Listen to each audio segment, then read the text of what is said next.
네, 한경래 연구원님 안녕하세요. 네, 반갑습니다. 네. 안녕하세요. 이렇게? 그래 이렇게. 네. 네, 반갑습니다. 반갑습니다. 네.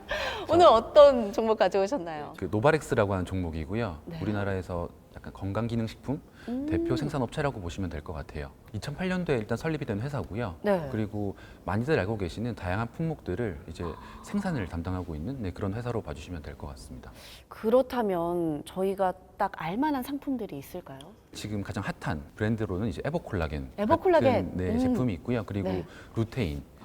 최근에 네이버에서 정우성 루테인 치시면은 검색되는 그거를 이제 이 회사가 만들고 있고 있어요. 정우성 네, 오빠가 맞습니다. 이렇게 함께 이렇게 네, 들고 맞아요. 계시더라고요. 맞아요. 그거. 그리고 이제 전지현 콜라겐이라고 하는 그 약간 스타 마케팅을 하는 회사에 좀 납품을 좀 많이 하고 있는 상황이고요. 먹는 콜라겐으로 유명하죠. 네, 맞습니다. 그리고 이제 소팔메토 같은 약간 남성분들한테 조금 좀 더 좋은 그런 제품들도 만들고 있는데 네. 아마 시중에서 보시는 이제 뭐 비타민류, 루테인류, 유산균류 다 이제 담당하고 있는 그런 회사로 봐주시면 될 것 같습니다. 그런 것들을 조금 이제 뭐 제조하고 만드는 뭐 회사라고 얘기를 네, 하셨는데 맞습니다. 뭐 그 원료가 뭐 따로 있나요? 보통 원료는 크게 두 가지로 이제 나눠지게 되는데 고시형 그리고 개별 인정형이 있습니다. 좀 낯설게만 네. 느껴지실 텐데요.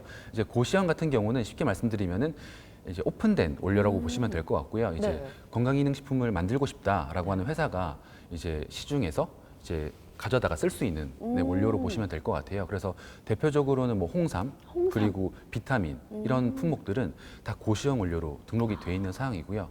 반면에 이제 개별 인정형 원료 같은 경우는 조금 낯설 수 있는데요. 뭐 예를 들어서 말씀을 좀 드릴게요. 네. 그래서 이제 석류 추출물이라든지 네. 뭐 알로에 추출물 이런 것들은 일반 식품이라고 보시면 돼요. 일반 식품인데 여기서 이제 개별 원료를 배합을 하고 이제 회사가 따로 디자인 설계를 해서 이제 식약처로부터 특정 기능성, 안정성을 입증을 받게 되면은 원료에 대해서는 개별 인정 원료로 등록을 받을 수 있습니다. 노바렉스만의 원료다.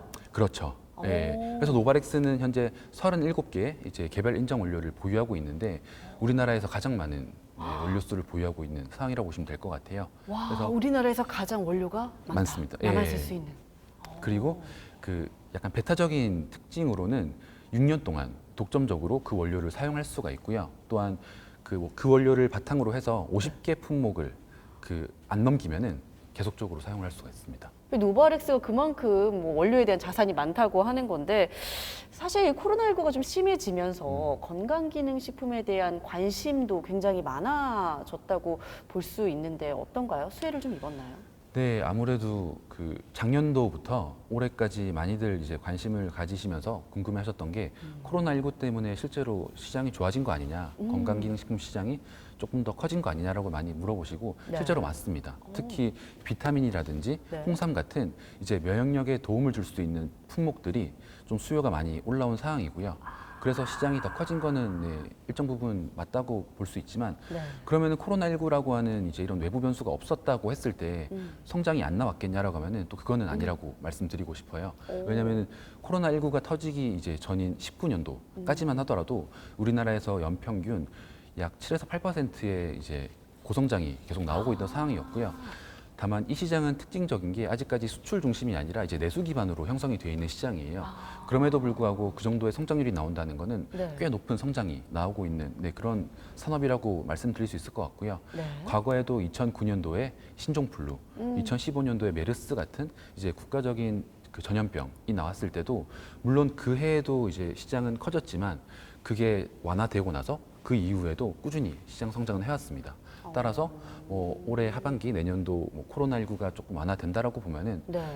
그렇더라도 이쪽 시장은 계속 성장이 가능하다. 그렇게 말씀을 드릴 수 있을 것 같아요. 그렇다면요. 사실 건강기능식품, 이 건강이라는 이야기가 들어가면서 사실 고령화 사회에서도 네, 좀 맞습니다. 각광을 받을 수도 있겠네요. 네, 실제로 그 고령화율이랑 좀 밀접한 관계를 보이고 있고요. 뭐 젊은 층 분들 입장에서는 아니 고령화가 내가 고령화 인구가 아닌데 내가 해당되는 상황이 아닌데 아직 젊은데. 네, 그렇게 볼 수 있지만 뉴스에는 계속적으로 이제 고령화율이 올라가게 된다. 그리고 건강에 대한 이제 기본적인 인식이 점점 올라가는 그런 구조랑 맞물려 봤을 때 네. 확실히 밀접한 관계를 맺고 있습니다. 대표적으로 좀 이제 비교할 수 있는 시장이 이제 일본 시장을 조금 들 수 있을 것 같아요.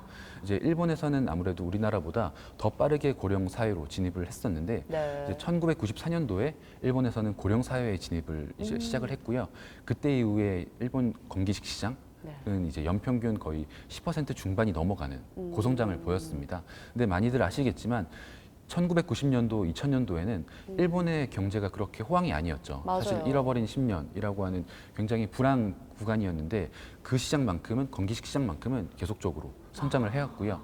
우리나라도 마찬가지로 2017년도, 18년도 이때 네. 고령 사회에 이제 진입을 막 했어요. 그리고 2040년 네. 정도가 되면은 OECD에서 가장 가파른 이제 고령화 사회로 진입이 되는 나라로 출산율이 떨어지기 때문에 네. 예, 그렇게 보여지고 있는데 뭐 거기에 맞물려서 지금 시장은 계속적으로 커지고 있는 상황입니다. 그렇다면요, 연구원님, 건강기능식품에도 또 트렌드가 있나요? 예, 기본적으로 트렌드는 이제 존재를 하고요. 아마 2010년대 중반에 많이들 알고 계시는 석류 제품들도 이제 인기를 끌었었고, 그리고 그 뒤에는 이제 또 크릴 오일 같은 이제 약간 기능성 오일들, 맞아요. 예, 그런 것들도 이제 핫한. 그리고 최근에 이제 가장 핫한 트렌드라고 하면은 두 가지로 나눌 수 있는데요. 하나는 이너뷰티. 이너뷰티, 라고 저 하는. 엄청 신경 쓰고 예, 있거든요. 특히 여성분들이 많이들 이제 드시면서 네. 약간 피부라든지 이제 미용 관리를 하시는 그런 제품들이 굉장히 핫한 트렌드고요. 또 다른 트렌드로는 이제 아무래도 코로나 때문에 그 면역력 관련돼 있는 특히 유산균 쪽이 조금 핫한 트렌드라고 보시면 될 것 같아요. 그래서 뭐 건기식 시장에서의 트렌드는 기본적으로 짧게는 6개월, 그리고 통상적으로 6개월에서 1년 정도가 가게 되고 그 이후에 이제 하나의 시장에 자리를 잡게 되면은 많이들 알고 계시는 정관장 같은 이제 홍삼 품목이라든지 네. 그 락토핏 아시죠? 네. 유산균 쪽에서 네. 그런 것처럼 이제 완전한 캐시카우로 자리를 잡을 수 있는 그런 품목이 될 수 있는데 일단 그 전까지의 트렌드로는 최소 6개월에서 1년 동안은 네, 트렌드가 지속될 수 있다. 이렇게 봐주시면 될 것 같아요. 사실 저도 코로나 때문에 밖에서 운동을 못하니 집에서라도 네, 관리를 맞습니다. 하자라고 계속 뭘 먹고 네. 먹으면서 또 뷰티를 또 챙겼거든요. 그리고 뭐 약간 그 판매를 하기 위한 채널로도 아무래도 그 유튜브나 이런 오픈마켓에서 네, 많이 네. 광고가 많이 인별그램이나 나와요. 맞아요. 네, 많이 나옵니다. 그러다 보니까 조금 쉽게 집에서 구매할 수 있는 품목 중에 하나로 좀 자리를 잡고 있어요.